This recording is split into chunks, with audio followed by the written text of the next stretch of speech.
Happy New Year 2026 onward, everyone. How are you all? How was your celebration? I hope that my video finds you all very well, happy, and safe. This is Miss Juanita de Guzman Gutierrez, BSCD, MSCD, speaking to you about the video. And I am the author of 22 books, and two of them are right here in front of you. Even three, because at the back is Secret Miracles of Therese, Jude, and Blaze. And I am a New York City school teacher here in the USA, who I am, university professor, journalism teacher, and school paper advisor, outstanding teacher, president of the Teachers Association, and also a teacher trainer of all New York City schools, teacher here in the USA, where I am. I train teachers as well. And more in my 22 books you'll find worldwide.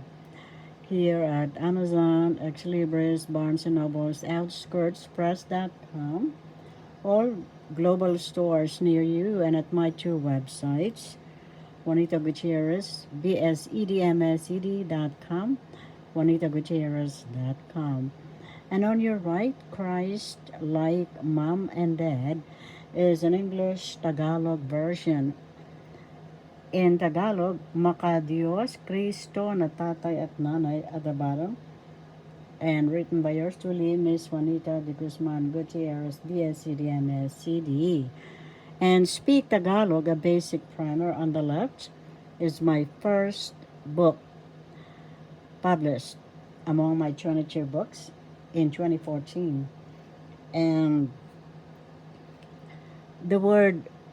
the abbreviation BSCD, some of you are asking, that means Bachelor of Science in Education. I graduated at the University of the East in Manila, Philippines. From from elementary, high school, all the way to our college graduation with my brothers and sisters. MSCD, Master of Science in Education. I graduated here in New York City, New York, USA, Fordham University, where I'm a New York City school teacher for so many years and more. In this, my 22 books you'll find worldwide. By the way, I would like to give my love, light, and gratitude to my I Am Creator God within my heartbeats, your heartbeats, and all humanity's heartbeats. We are all gods and goddesses according to Saint Master Germain. And also, I give my love, light, and gratitude to my beloved parents, all my brothers and sisters, and their own families, and to you, my wonderful subscribers, those who like, share, comment, and subscribe, and those who are watching my video and following. And please subscribe if you have not already done so, and I appreciate you all deep in my heart. And the book on the top, Secret Miracles of Therese, Jude, and Blaze, I have shown you in the previous video in the Decree of the I Am God. Also, Miracles of Saint Therese, Saint Jude, and Saint Blaise. The word saint means holy brother and holy sister. And so let's continue with our Tagalog language learning lesson. And today we're going to talk about conjugation. In Tagalog, balangkas. Balangkas. First syllable ba, second syllable lang, third syllable kas. Balangkas. The third syllable has the accent and you're going to pronounce it as balangkas. That's conjugation. Now, the verb is pandiwa in Tagalog. Pandiwa. First syllable pan, second syllable di, third syllable wa. The accent is in the second syllable, pandiwa. And the verb or pandiwa changes with the tense of the verb. Tense means panahunan. Panahunan.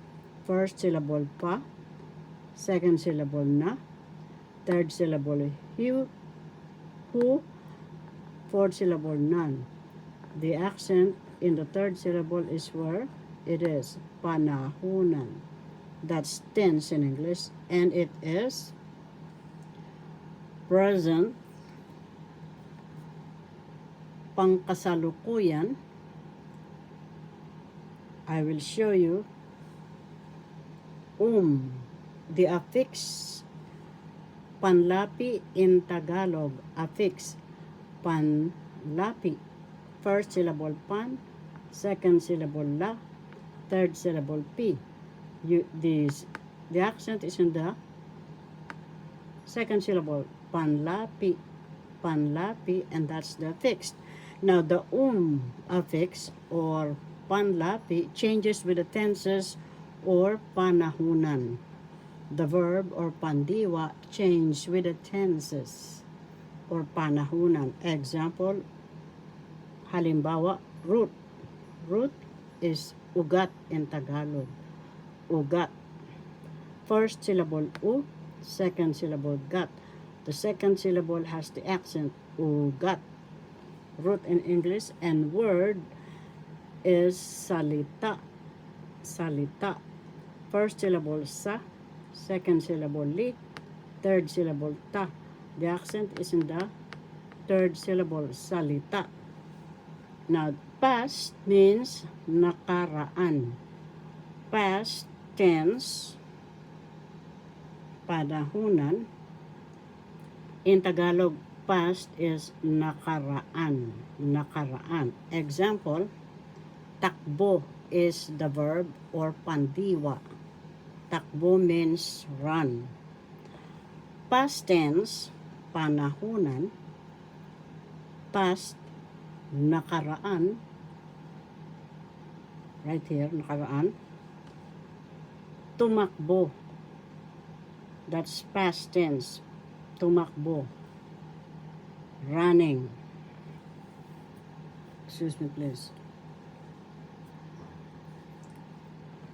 Ran.